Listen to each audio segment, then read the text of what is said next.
Hello नमस्कार प्यारे विद्यार्थियों, एक बार फिर आपका स्वागत है आपके अपने यूट्यूब चैनल ज्ञानविद हिमालय में।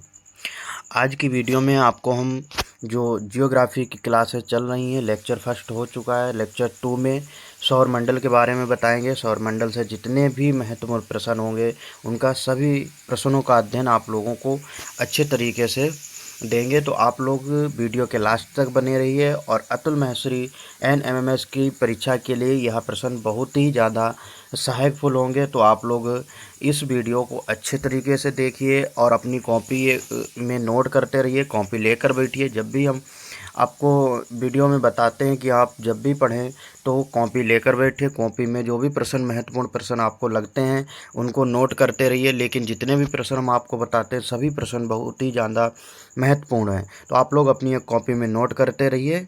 अब हम वीडियो को प्रारंभ करते हैं, आज की क्लास को स्टार्ट करते हैं। क्वेश्चन नंबर पहला है, सर्वप्रथम सौर मंडल के बारे में विश्व के समक्ष जानकारी प्रस्तुत करने का श्रेय किस विद्वान को है? तो इसका आंसर है कॉपरनिकस। तो पहला प्रश्न अच्छे तरीके से समझ आ गया कि सर्वप्रथम सौर मंडल के बारे में विश्व के समक्ष जानकारी प्रस्तुत करने का श्रेय किस विद्वान को है? तो इसका सही आंसर है कॉपरनिकस। प्रश्न नंबर 2 है, जिसमें पूछा गया है कि सूर्य के चारों ओर घूमने वाले खगोलीय पिंड को क्या कहलाते हैं? तो सूर्य के, जैसे सूर्य है, सूर्य के चारों तरफ जो खगोलीय पिंड चक्कर लगाते हैं तो उनको क्या कहते हैं? ग्रह कहते हैं। तो ग्रह किसे कहा जाता है? सूर्य के चारों तरफ घूमने वाले खगोलीय पिंडों को क्या कहते हैं? ग्रह कहते हैं। प्रश्न नंबर 3 है, प्रश्न नंबर 3 में पूछा गया है कि किसी ग्रह के चारों ओर परिक्रमा करने वाले छोटे आकाशीय पिंडों को क्या कहा जाता है? जैसे अभी बताया कि सूर्य के चारों तरफ घूमते हैं जो, तो उन्हें क्या कहा जाता है? ग्रह। और ग्रह के चारों तरफ जो घूमते हैं उन्हें कहते हैं उपग्रह। तो उपग्रह किसे कहा जाता है? उपग्रह कहा जाता है ग्रह के चारों तरफ। प्रश्न नंबर चौथा है, प्रश्न नंबर चौथे में पूछा गया है कि ग्रह की गति का नियम किसने प्रतिपादित किया था? तो ग्रहों की गति का नियम किसने प्रतिपादित किया था? तो केपलर ने। किसने? केपलर ने। अगला प्रश्न है कि सौर मंडल में कुल कितने ग्रह हैं? तो सौर मंडल में कुल कितने ग्रह हैं? पहले कितने ग्रह थे? 9 ग्रह थे।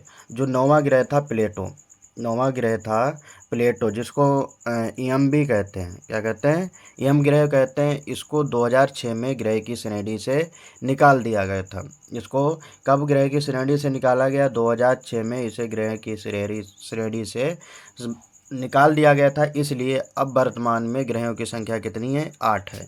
तो आपसे प्रश्न पूछा जाए कि ग्रह कितने हैं सौरमंडल में, तो 8 ग्रह हैं। अगला प्रश्न है कि अंतरिक्ष में कुल कितने तारामंडल हैं? तो अंतरिक्ष में कुल कितने तारामंडल हैं? तो 89 तारामंडल हैं। कितने? 89 तारामंडल हैं। अगला प्रश्न देखिए, अगला प्रश्न में पूछा गया है कि, अगला प्रश्न है, इसमें पूछा गया है कि सौर मंडल में कुल कितने ग्रह हैं? तो अभी बताया कि 8 ग्रह हैं। अंतरिक्ष में कुल कितने तारामंडल हैं? 89 तारामंडल। सौर मंडल का जन्मदाता किसे कहा जाता है? सौर मंडल का जो जन्मदाता है वो किसे कहा जाता है? सूर्य को। जो मुखिया होता है उसी को क्या कहा जाता है? जन्मदाता कहा जाता है, या उस परिवार का मुखिया कहा जाता है। तो सौर मंडल परिवार का जो मुखिया है वो कौन है? सूर्य है। सौर मंडल की खोज किसने की थी? तो सौर मंडल की खोज कॉपरनिकस ने की थी। तो सभी प्रश्न आप लोगों के समझ में आ रहे हैं। आप लोग एक कॉपी पेन लेकर बैठिए और अपने सभी प्रश्नों को नोट करते रहिए। अगला प्रश्न है कि ब्रह्मांड में विस्फोटी तारा क्या कहलाता है? जो ब्रह्मांड में विस्फोटी तारा क्या कहलाता है? अभिनव तारा कहलाता है। तो अभिनव तारा किसे कहेंगे? ब्रह्मांड में विस्फोटी जो तारा होते हैं उन्हें क्या कहते हैं? अभिनव तारा कहते हैं। सौरमंडल का अत्यधिक तीव्र ग्रह कौन सा है? सौरमंडल का अत्यधिक तीव्र ग्रह कौन सा है? बुध है। और बुध को ही सबसे छोटा ग्रह कहते हैं, सबसे गर्म ग्रह कहते हैं, पृथ्वी सूर्य के सबसे नज़दीक ग्रह कहते हैं। तो सभी प्रश्न ये भी बुध से संबंधित हैं, बुध ग्रह से संबंधित हैं। अगला प्रश्न देखिए कि सौर मंडल का सर्वाधिक गर्म ग्रह कौन सा है? तो सर्वाधिक गर्म ग्रह कौन सा है? बुध। लेकिन लाल ग्रह अगर कहा जाए तो मंगल को कहा जाता है, और आयरन ऑक्साइड के कारण मंगल को लाल ग्रह कहा जाता है। अगला प्रश्न है कि सौर मंडल का सबसे छोटा उपग्रह कौन सा है? तो सौर मंडल का सबसे छोटा उपग्रह है जिसका नाम है डिमोस। क्या? डिमोस। और डिमोस किसका उपग्रह है? तो डिमोस है मंगल का उपग्रह। किसका है? मंगल का। मंगल के 2 उपग्रह हैं, कौन कौन से? फोबोस और डिमोस। फोबोस और डिमोस। तो सौर मंडल का सबसे छोटा जो उपग्रह है उसका क्या नाम है? उसका नाम है डिमोस। क्या नाम? डिमोस। तो इस प्रश्न को भी आप लोग याद रखें। अगला प्रश्न है, अगला प्रश्न में पूछा गया है कि सौरमंडल का सबसे कम घनत्व वाला ग्रह कौन सा है। तो सौरमंडल का सबसे कम घनत्व वाला ग्रह है शनि, जिसको जो तैरता हुआ दिखाई देता है, इस कारण इसे कहा जाता है सबसे कम घनत्व वाला ग्रह कहा जाता है। सौरमंडल का सबसे छोटा ग्रह कौन सा है। तो अभी हमने आपको बताया बुध। सूर्य के मध्य भाग को क्या कहा जाता है। सूर्य के मध्य भाग को कहा जाता है प्रकाश मंडल। तो प्रकाश मंडल किसे कहा जाता है। सूर्य के मध्य भाग को प्रकाश मंडल कहा जाता है। अगला प्रश्न है कि सूर्य के ऊपर भाग को क्या कहा जाता है। सूर्य का जो ऊपरी भाग होता है उसे क्या कहा जाता है, वर्णमंडल कहते हैं। तो वर्णमंडल किसे कहते हैं, सूर्य के ऊपरी भाग को वर्णमंडल कहते हैं। अगला प्रश्न है कि सूर्य सदैव पूरब में निकलता है क्योंकि। सूर्य पूरब में क्यों निकलता है। तो इसका कारण यह है कि पृथ्वी पश्चिम से पूरब की ओर घूमती है, इसी कारण सूर्य सदैव पूरब में निकलता है। तो इतने प्रश्न आप लोगों के समझ में आ गए हैं। और एक बात यह भी ध्यान रखना कि हमारा एक व्हाट्सएप ग्रुप है जिसकी लिंक आपको डिस्क्रिप्शन में दे दी गई है। तो आप लोग वहां से ज्वाइन हो जाइए। और जो भी इस परीक्षा से संबंधित, अतुल महसूरी छात्रवृत्ति परीक्षा से संबंधित, NMMS से संबंधित या अन्य जितने भी एग्ज़ाम हैं, उनके जो टेस्ट हैं वो हमारे ग्रुप के माध्यम से कराए जाते हैं। तो आप लोग ग्रुप में जुड़िए, उसकी लिंक डिस्क्रिप्शन में है। तो आप लोग उस ग्रुप के जुड़ने के बाद अपनी तैयारी को चेक कर सकते हैं, हमारी तैयारी कैसी चल रही है, हमें कितनी मेहनत की ज़रूरत है। तो ये सभी प्रश्न आपके उस ग्रुप के माध्यम से क्लियर हो जाएंगे और आप लोग अपनी तैयारी को और अच्छा बनाइए। तो आप लोग हमारे ग्रुप को ज्वाइन कर लीजिए और हमारे चैनल ज्ञानविद हिमालय को भी सब्सक्राइब कर लीजिए और कमेंट करिए कि आप लोगों को वीडियो कैसी लगी। अगला प्रश्न है, मध्य रात्रि का सूर्य किस क्षेत्र में दिखाई देता है। मध्य रात्रि का सूर्य अगला प्रश्न है कि मध्य रात्रि का सूर्य किस क्षेत्र में दिखाई देता है। तो आर्कटिक क्षेत्र में दिखाई देता है। अगला प्रश्न है कि सूर्य में काला धब्बा क्या है। सूर्य में जो काला धब्बा है वो क्या है। वैसे स्थान जो प्रकाश उत्सर्जित करने में असमर्थ हैं, ऐसा स्थान जहाँ से प्रकाश उत्सर्जित नहीं होता है, तो उसे क्या कहा जाता है, काला धब्बा कहा जाता है। सूर्य के सबसे दूर ग्रह कौन सा है। तो सूर्य के सबसे दूर ग्रह है वरुण सूर्य के सबसे दूर ग्रह है और 8वां ग्रह भी इसे कहा जाता है। सूर्य प्रकाश धरती पर पहुंचने में कितना समय लगता है। सूर्य का जो प्रकाश है पृथ्वी तक पहुंचने में कितना समय लगता है, 8 मिनट 3 सेकंड का समय लगता है। कहीं कहीं पर 8 मिनट 16 सेकंड भी मिलते हैं। तो ऐसे अलग अलग किताबों में अलग अलग बिंदुओं को अंकित किया गया है। और ये सूर्य प्रकाश धरती पर पहुंचने में कितना समय लगता है, तो इस तरीके से अन्य किताबों में भी कुछ डिफरेंट लिखा हुआ है। तो यह भी प्रश्न सही है कि 8.3 सेकंड का समय लगता है, 8.3 मिनट का समय लगता है। प्रश्न अगला है कि कौन सा ग्रह सूर्य के सबसे निकट है। कौन सा ग्रह सूर्य के सबसे निकट है। तो इसका सही आंसर है बुध सूर्य का एक चक्कर लगाने में कितना समय लेता है। तो 88 दिन का समय लेता है। कल वाली वीडियो में हमने पूरा चार्ट आपको समझाया था कि किस ग्रह को कितना समय लगता है, कितना उनका व्यास है, कितने परिक्रमण करने में कितना समय लगता है, परिभ्रमण करने में कितना समय लगता है। ये पूरी जानकारी कल वाली वीडियो में हमने आपको दी थी। जो लेक्चर है कि बुध सूर्य का एक चक्कर लगाने में कितना समय लेता है। तो कितना लेता है, 88 दिन का समय लेता है। कौन सा ग्रह सूर्य का चक्कर लगाने में सबसे कम समय लेता है। तो इसका सही आंसर है बुध। सबसे तीव्र गति से सूर्य का चक्कर लगाने वाला ग्रह है बुध। किस ग्रह का अक्षीय झुकाव सबसे अधिक है। तो इसका सही आंसर है बुध ग्रह। चंद्रमा के सदृढ़ दिखाई देने वाला ग्रह कौन सा है। तो चंद्रमा के ही समान दिखाई देने वाला जो ग्रह है बुध है। किस ग्रह को पृथ्वी की बहन कहा जाता है। तो शुक्र ग्रह को पृथ्वी की बहन कहा जाता है। किस ग्रह को शाम का तारा कहा जाता है। तो इसका सही आंसर है शुक्र को शाम का तारा कहा जाता है। अगला प्रश्न देखिए। अगला प्रश्न है कि कौन सबसे चमकदार ग्रह है। तो सबसे चमकदार ग्रह कौन सा है, वीनस जिसे अंग्रेजी में कहा जाता है, हिंदी में कहें शुक्र। यूरोप वासी किस ग्रह की पूजा देवी के रूप में करते हैं। तो किस ग्रह की पूजा यूरोप के लोग करते हैं। तो शुक्र ग्रह की पूजा यूरोप के लोग करते हैं। अगला प्रश्न है कि पृथ्वी के निकटतम दूरी पर स्थित कौन सा ग्रह है। पृथ्वी से निकटतम दूरी पर कौन सा ग्रह है? तो शुक्र ग्रह है। अगला प्रश्न है किस ग्रह को सुबह का तारा कहा जाता है? तो किस ग्रह को सुबह का तारा कहा जाता है? इसका सही आंसर है शुक्र। अगला प्रश्न है कि किस ग्रह को सौंदर्य का देवता कहा जाता है? तो सौंदर्य का देवता किसको कहा जाता है? शुक्र ग्रह को कहा जाता है। प्रश्न अगला देखिए, जिसमें पूछा गया है कि पृथ्वी के भ्रमण की गति है 28 किलोमीटर प्रति मिनट। तो पृथ्वी के भ्रमण की जो गति है 28 किलोमीटर, 1 मिनट में 28 किलोमीटर की जो दूरी है उसको तय कर लेते हैं या अपने चक्कर मतलब लगा लेते हैं। पृथ्वी अपने अक्ष पर घूमती है पश्चिम से पूर्व के तरफ।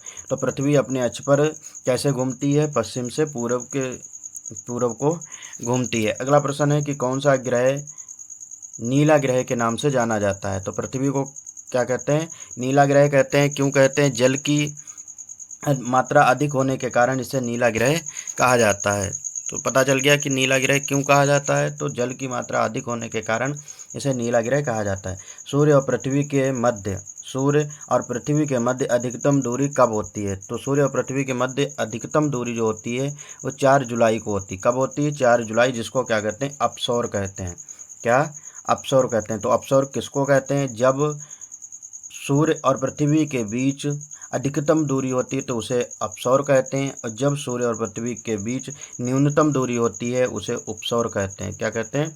उपसौर कहते हैं। उपसौर का जो समय होता है वो किस तारीख को होता है? तो 3 जनवरी को। कब? 3 जनवरी को उपसौर होता है।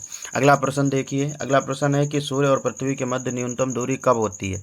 तो 3 जनवरी को होती है। कब? 3 जनवरी को। पृथ्वी सूर्य के इर्द गिर्द परिक्रमा करती है लगभग 365.25 दिन में करती है। तो कितने? 365.6 घंटे होता है। तो ये भी सही है कि 365.25 दिन में करता है। अगला प्रश्न है कि पृथ्वी के प्राकृतिक उपग्रह है। पृथ्वी के कितने उपग्रह हैं? तो पृथ्वी के एक उपग्रह जिसका नाम है चंद्रमा। तो पृथ्वी के कितने उपग्रह हैं? एक उपग्रह जिसका नाम है चंद्रमा।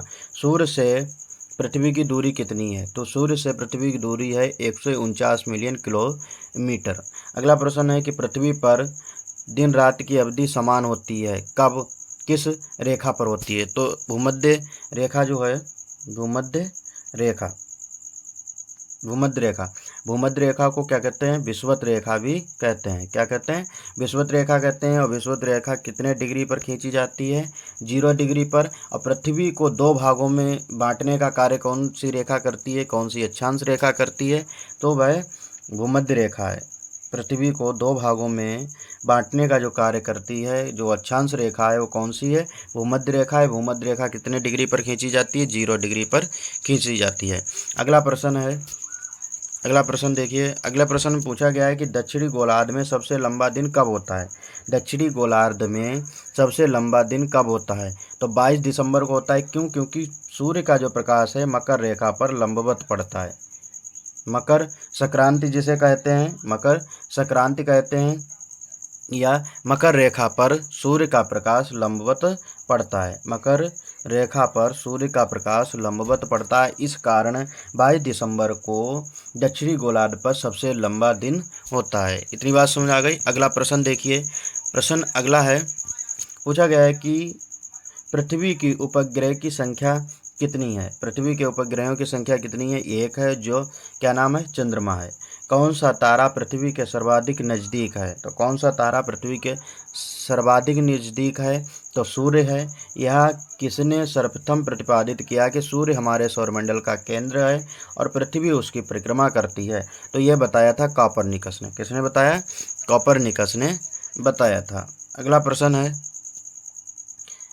पृथ्वी को गोलकार बनाने वाला प्रथम विद्वान कौन है?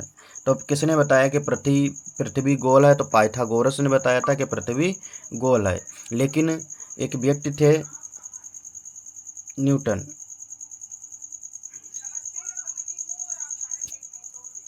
पृथ्वी को गोलाकार बताने वाला प्रथम विद्वान कौन था? तो पाइथागोरस थे। अगला प्रश्न है कि पृथ्वी की अवधि है 40,000 इकाई था, सही करा 10,000। अगला प्रश्न है, पृथ्वी की अवधि कितनी है? तो 40,075 किलोमीटर है। अगला प्रश्न है कि सर्वप्रथम पृथ्वी की त्रिज्या मापने वाले विद्वान कौन थे? एरिस्टोथेनीज थे। सर्वप्रथम पृथ्वी की त्रिज्या मापने वाले जो विद्वान थे उनका क्या नाम था? एरिस्टोस्थनीज थे। अगला प्रश्न है, अगला देखिए, प्रश्न अगले में पूछा गया है कि पृथ्वी को उसके काल्पनिक अक्ष पर घूमने को क्या कहा जाता है? पृथ्वी को अपने काल्पनिक अक्ष पर घूमने को क्या कहा जाता है? तो उसे घूर्णन कहा जाता है। क्या कहा जाता है? घूर्णन कहा जाता है, जिसके कारण दिन रात होती है। तो घूर्णन के कारण पूछा जाए कि पृथ्वी पर दिन रात क्यों होता है, तो घूर्णन के कारण होता है, दैनिक गति के कारण होता है।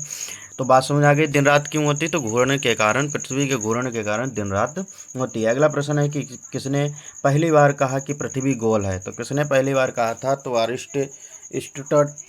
अरिस्टोटल ने बताया कि पृथ्वी गोल है। अगला प्रश्न है कि पृथ्वी के अतिरिक्त किस ग्रह पर वायुमंडल पाया जाता है? तो पृथ्वी के अतिरिक्त किस ग्रह पर वायुमंडल का पाया जाता है? मंगल ग्रह पर वायुमंडल पाया जाता है। लाल रंग का दिखाई देने वाला ग्रह है मंगल, और किस कारण दिखाई देता है? तो आयरन ऑक्साइड की जो मात्रा है वो ज़्यादा पाई जाती है, इसी कारण मंगल ग्रह को लाल ग्रह कहा जाता है। प्रश्न अगला है कि पृथ्वी के अतिरिक्त किस ग्रह पर मानव उपस्थिति की संभावना है? तो इसका सही आंसर है मंगल। मंगल के कितने उपग्रह हैं? मंगल के 2 उपग्रह हैं। मंगल के 2 उपग्रह कौन कौन से? एक फोबोस और डिमोस। फोबोस और डिमोस क्या है? सौरमंडल का सबसे छोटा उपग्रह है। तो इतनी बात आप लोगों को समझ में आ गई है। अगला प्रश्न देखिए, अगला प्रश्न में पूछा गया है, प्रथम बार मंगल ग्रह पर उतरने वाला अंतरिक्ष यान है, तो उसका क्या नाम था? पाथफाइंडर था। अगला प्रश्न है कि बृहस्पति ग्रह पर लाल धब्बे किस संकेत के सूचक हैं? बृहस्पति ग्रह पर लाल जो धब्बे हैं वे किसके सूचक हैं? तो अशांत बादल के सूचक हैं। अगला प्रश्न है कि किस ग्रह के चारों ओर वलय है? तो किस ग्रह के चारों ओर वलय पाए जाते हैं? शनि ग्रह के चारों ओर वलय पाए जाते हैं और वलय पाए। अगला प्रश्न है कि शनि ग्रह के कितने उपग्रह हैं? तो शनि ग्रह के 61 उपग्रह हैं। कितने? 61 उपग्रह हैं। अगला प्रश्न देखिए, अगला प्रश्न पूछा गया है कि शनि ग्रह कितने उपग्रह हैं? तो 61 उपग्रह। शनि ग्रह के सर्वप्रथम किस खगोल शास्त्री ने देखा था? शनि ग्रह को सर्वप्रथम किस खगोल शास्त्री ने देखा था? तो इसका आंसर है गैलीलियो। किसने देखा था? गैलीलियो ने देखा था। अगला प्रश्न है कि नंगी आंखों द्वारा देखा जाने वाला सबसे दूर ग्रह कौन सा है? तो शनि है। शनि ग्रह का सबसे बड़ा उपग्रह कौन सा? टाइटन। शनि ग्रह का सबसे बड़ा जो उपग्रह है उसको टाइटन कहते हैं। यूरेनस की खोज किसने की थी? तो यूरेनस की खोज हर्शेल ने की थी। कल ये प्रश्न आप लोगों के लिए हमने दिया था होमवर्क के लिए, आप लोग कमेंट के माध्यम से बताएं। तो इसका सही आंसर है यूरेनस की खोज किसने की थी? हर्शेल ने की थी। कौन सा ग्रह सर्वाधिक गैसों से घिरा हुआ है? तो कौन सा ग्रह सबसे ज़्यादा गैसों से घिरा हुआ है? तो इसका सही आंसर है यूरेनस। अगला प्रश्न देखिए, अगला प्रश्न है कि पश्चिम की ओर भ्रमण करने वाला ग्रह कौन सा है? तो पश्चिम की ओर भ्रमण करने वाला जो ग्रह है अरुण ग्रह को कहा जाता है। कौन सा ग्रह लेटा हुआ ग्रह के नाम से जाना जाता है? तो अरुण ग्रह को क्या कहा जाता है? लेटा हुआ ग्रह कहते हैं। अगला प्रश्न है अन्य ग्रहों की अपेक्षा विपरीत दिशा में घूमने वाला ग्रह कौन सा है? यूरेनस। यूरेनस मतलब अरुण ग्रह को कहा जाता है। तो विपरीत दिशा में घूमने वाला जो ग्रह है उसको क्या कहते हैं? यूरेनस कहते हैं। कौन सा ग्रह हरे प्रकाश को उत्सर्जित करता है? तो हरे प्रकाश को उत्सर्जित कौन सा ग्रह करता है? अरुण ग्रह करता है, जिसको हरा ग्रह भी कहा जाता है। हरा ग्रह किसे कहा जाता है? अरुण ग्रह को कहा जाता है। अगला प्रश्न है, अगला प्रश्न बताइए आप लोग। जैसे पूछा गया है कि सौर परिवार के कौन से ग्रह सबसे अधिक ठंडा ग्रह है? तो नेपच्यून है, जिसको क्या कहते हैं? वरुण ग्रह कहते हैं। किस गैस के कारण यह ठंडा ग्रह कहा जाता है? तो मीथेन गैस के मात्रा अधिक होने के कारण इस ग्रह को क्या कहा जाता है? ठंडा ग्रह कहा जाता है। कौन सा ग्रह सहोदर भाई के नाम से जाना जाता है? अरुण और वरुण जो ग्रह हैं इन्हें सहोदर भाई के नाम से भी जाना जाता है। यम और कुबेर की खोज कब की गई थी? तो यम ग्रह हमने जो बताया 9वां ग्रह था, जिसको प्लेटो और हिंदी में यम कहते हैं, जिसकी खोज 1930 में की गई थी। अब किसने की थी? टॉमबैग द्वारा की गई थी। टॉमबैग द्वारा इसकी खोज की गई थी और इसको ग्रह की श्रेणी से निकाला कब गया था? 2006 में इसे ग्रह की श्रेणी से निकाल दिया गया था। किस संस्था के द्वारा? IAU संस्था के द्वारा इसे ग्रह की श्रेणी से निकाल दिया गया था। तो इतनी बात समझ आ गई कि प्लेटो को ग्रह की कक्षा से कब निकाला गया, तो 2006 में निकाला गया था। अगला प्रश्न में पूछा गया है, कौन सा खगोलीय पिंड रात की रानी कहलाता है? कौन सा खगोलीय पिंड रात की रानी कहलाता है? तो चंद्रमा जो है पृथ्वी का उपग्रह है, जिसको रात की रानी के नाम से जाना जाता है। अगला प्रश्न है कि पृथ्वी तथा चंद्रमा के बीच स्थित अंतरिक्ष को किस नाम से जाना जाता है? पृथ्वी व चंद्रमा के बीच स्थित अंतरिक्ष को किस नाम से जाना जाता है? शिशु लूनर के नाम से जाना जाता है। अगला प्रश्न है कि सी ऑफ ट्रांक्विलिटी कहाँ पर स्थित है? सी ऑफ ट्रांक्विलिटी कहाँ है? तो चंद्रमा पर स्थित है। अगला प्रश्न है, चंद्रमा पृथ्वी का एक चक्कर लगाने में कितना समय लगाता है? चंद्रमा पृथ्वी का एक चक्कर करने में कितना समय लेता है? लगभग 27 दिन 3 घंटे का समय लेता है। 27 दिन 3 घंटे के समय में पृथ्वी का चक्कर चंद्रमा लगा देता है। अगला प्रश्न है, चंद्रमा से पृथ्वी तक प्रकाश को पहुंचने में कितना समय लगता है? चंद्रमा से पृथ्वी तक प्रकाश को पहुंचने में कितना समय लगता है? 1.25 सेकेंड का समय लगता है। अगला प्रश्न है, चंद्रमा से पृथ्वी तक प्रकाश के पहुंचने में कितना समय लगता है? तो इसका आंसर है 1.25 सेकेंड का समय लगता है। और पृथ्वी तक अगर सूर्य का प्रकाश आने में कितना समय लगता है? तो 8.16 सेकेंड भी है, कहीं कहीं पर 8.46 सेकेंड भी मिलता है। अगले प्रश्न में पूछा गया है कि किस आकाशीय पिंड को पृथ्वी पुत्र कहा जाता है? किस आकाशीय पिंड को पृथ्वी पुत्र कहा जाता है? तो इसका सही आंसर है चंद्रमा को। हैली धूमकेतु का आवर्त काल कितने वर्ष का होता है? तो हैली धूमकेतु का आवर्त काल होता है 76 वर्ष का। मंगल एवं बृहस्पति ग्रह के मध्य सूर्य की परिक्रमा करने वाला खगोलीय पिंड को क्या कहा जाता है? मंगल एवं बृहस्पति ग्रह के मध्य सूर्य की परिक्रमा करने वाले खगोलीय पिंड को क्या कहा जाता है? क्षुद्र ग्रह कहा जाता है। अगला प्रश्न है कि एक कैलेंडर वर्ष में अधिक से अधिक कितने ग्रहण हो सकते हैं? तो कितने ग्रहण हो सकते हैं? 7 ग्रहण हो सकते हैं। किस डायमंड रिंग की घटना कब होती है? सूर्य ग्रहण के दिन डायमंड रिंग की घटना होती है। अगला प्रश्न है कि जब पृथ्वी सूर्य के मध्य चंद्रमा आ जाता है तो उसको क्या कहते हैं? सूर्य ग्रहण कहते हैं। जब पृथ्वी और सूर्य के बीच चंद्रमा आ जाता है तो उसको क्या कहते हैं? सूर्य ग्रहण कहते हैं। अगला प्रश्न है कि जब सूर्य एवं चंद्रमा के बीच पृथ्वी आती है तो उसको क्या कहा जाता है? चंद्र ग्रहण। सूर्य ग्रहण चंद्र ग्रहण समझ में आएगा। सूर्य ग्रहण किसको कहते हैं? पृथ्वी और सूर्य के बीच जब चंद्रमा आता है। और चंद्र ग्रहण जब सूर्य एवं चंद्रमा के बीच पृथ्वी आती है तो उसे क्या कहते हैं? चंद्र ग्रहण कहते हैं। चंद्र ग्रहण किस दिन घटित होता है? तो पूर्णिमा के दिन घटित होता है। किस तिथि को उत्तरी गोलार्ध में सबसे लंबा दिन होता है? किस तिथि को उत्तरी गोलार्ध में सबसे लंबा दिन होता है? तो 21 जून को। कब? 21 जून को क्या होता है? कर्क रेखा पर सूर्य की किरणें लंबवत पड़ती हैं, इसी कारण सूर्य की जो किरणें हैं कर्क रेखा पर लंबवत पड़ती हैं, इसी कारण उत्तरी गोलार्ध में सबसे लंबा दिन होता है। अगला प्रश्न है कि किस तिथि को उत्तरी गोलार्ध में सबसे छोटा दिन होता है? तो 22 दिसंबर को उत्तरी गोलार्ध में सबसे छोटा दिन होता है। क्यों? क्योंकि जो मकर रेखा पर सूर्य का प्रकाश लंबवत पड़ता है, इस कारण कर्क रेखा पर सबसे छोटा दिन होता है, उत्तरी गोलार्ध में सबसे छोटा दिन होता है। अमेरिका ने किस ग्रह की खोज के लिए गैलीलियो नामक अंतरिक्ष यान भेजा था? तो इसका आंसर है बृहस्पति। अगला प्रश्न है, मैगेलन अभियान किस ग्रह से संबंधित है?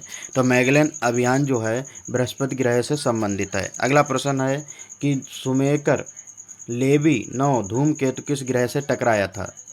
शुमेकर लेवी 9 धूमकेतु किस ग्रह से टकराया था? तो इसका आंसर है बृहस्पति। आज की क्लास में इतना ही है। धन्यवाद।